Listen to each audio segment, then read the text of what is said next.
শুয়ে রয়েছে, কি হয়েছে? কিছু না, ঘাড়ে ব্যথা করছে। ঘাড়ে ব্যথা করছে। কি করে ঘাড়ে ব্যথা কি করে লাগালে? জানি না, সকালের পর থেকেই তো দেখছি। আরে তোমরা কেউ ঘাড় বেঁকি দেখেছো? এই দেখো ঘাড় বেঁকি। ঘাড় বেঁকি নিজের নিজের ঘাড়েও যেন হে এরকমটা হয়। ঘাড় বেঁকি, আহ, ঘাড় বেঁকে বেঁকিয়ে গেছে। যার ঘাড়ে ব্যথা হয় না সেই ব্যথাটা বোঝে।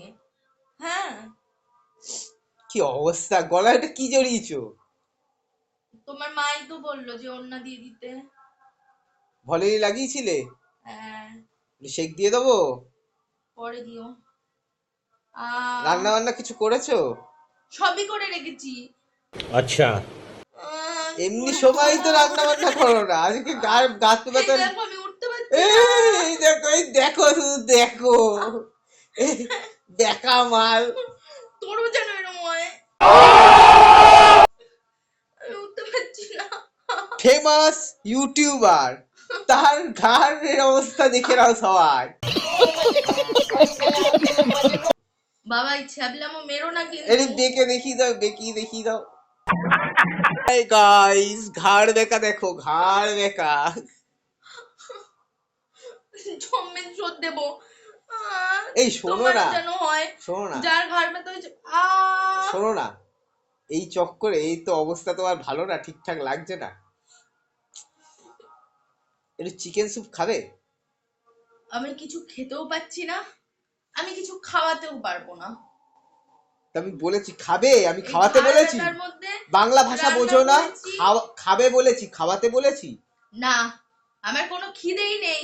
আমার তার এখানে খিদে নেই? ব্যথা। এই খিদে নেই তোমার? না। হেবি তো। তোমার কি এখনই ঝোলার খাওন লাগছে? কি আরে বলুন কি? তোমার কি এখনই ঝোলার খাওন লাগছে? সে আরে, আমার আমার বউয়ের রোজ খাওয়ার লাগে। বউয়ের শরীর খারাপ তো আর ওর এদিকে গেলন লাগছে, গেলন। তো আহ, ঘাড় পুরো বেঁকে গেছে। এস, কামড়ায় দেবো। দেখো গাইস, দেখো সব কামড়াচ্ছে, আমাদের কামড়াতে আসছে কুকুরের মতো। পাগলা কুকুরগুলো হয় না, পাগল কুকুর হয়ে গেছে। নিজের কোনোদিনও ব্যথা হয়েছে যাদের ঘাড় ব্যথা হয়? গাইস গাইস যাও বলতে, ঘাড় ব্যথা কি বাজে জিনিস। গাই আমার মুখটা এই দিকে গেছে, এদিক দিয়ে দেখেছো, এরম আর হয় না।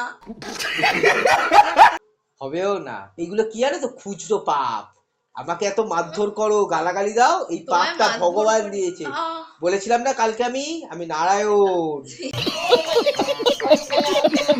এ বাবা, না, আমায় তো পুরো এই সত্যি ছেলেদের মতো লাগছে। আমি নারায়ণ। আর এই যে একটা মানুষ তুমি ছেলেদের মতো লাগছে কি? তুমি তো ছেলেই, চুল একটা টুল বড় করে একটু মেয়ে হয়েছো। একটা মানুষ এই যে এরকম হেলান দিয়ে নাকি 24 ঘন্টা বসে থাকে। নারায়ণের গায়ে আর গায়ে হাত তুলবি? কিরে, নারায়ণের গায়ে হাত তুলবি? তোর মা বলতো নারায়ণ, নারায়ণের গায়ে হাত তুলবি? নারায়ণ, হাত তুলবি বল, আর হাত তুলবি? এটা হচ্ছে খুচরো পাপ, এই পাপ দিয়েছে ভগবানের পাপ। কারো স্বামী যেন এরম না হয় যে ব্যথা, আমি ব্যথায় মরে যাচ্ছি। কারোর স্বামী এরকম না হয়, এই জন্যই তো রাত্রিরে শেক দেবো, তারপরে আবার ভলিনি লাগিয়ে ঘুম পাড়াবো, কারোর কে বর যেন করবে? না হয়। যা দায়িত্বটা না, বর কার? খুঁজে নিয়ে আয়, যা। এই ঘাড় বেঁকিকে কে তোলে দেখবো আমি।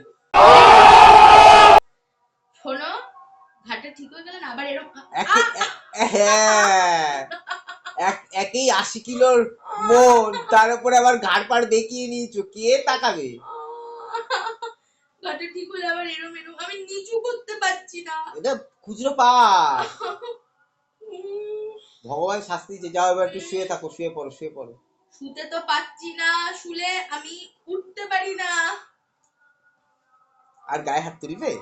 বলো বলো, আমি ভুল করেছি, ভগবান পাপ করেছি, তুমি আমার আমার স্বামী, চোখের সামনে দিয়ে সরে যাও। আমার আমার স্বামী। চোখের সামনে দিয়ে সরে যাও। একটা জিনিসে সুস্থ হয়ে যাবে, এখনো বলছি, শোনো। হ্যাঁ, দেখো কিভাবে বসে আছে। ভগবানকে ডাকো, ভগবানকে ডেকে বলো যে ভগবান, আমি পাপ করেছি আমার স্বামীর গায়ে হাত দিয়ে, আর কোনোদিনও তুলবো না, এবারের মতো সুস্থ করে দাও। সাহস দিন তো। এই এই এই এই এই এই এই এই দেখো কামড়াচ্ছে, কি বড় দাগ ফেলে দিল। এ শাস্তি পাবে, পাবে, এই শাস্তিটাও তুমি পাবে। ওয়েট, ভগবান এর শাস্তিও তোমায় দেবে। নারায়ণের গায়ে হাত তোলা এটা হচ্ছে চক্রান্ত, এটা ভগবান শাস্তি দিচ্ছে, আরো ব্যথা পাবে। এখনো সময় আছে, বলছি, বলো ভগবানকে। বন্ধ কর। এই অসুস্থ, এই ঘাড় বেঁকি, ঘাড় বেঁকি, এরকম আর ঘাড় বেঁকি।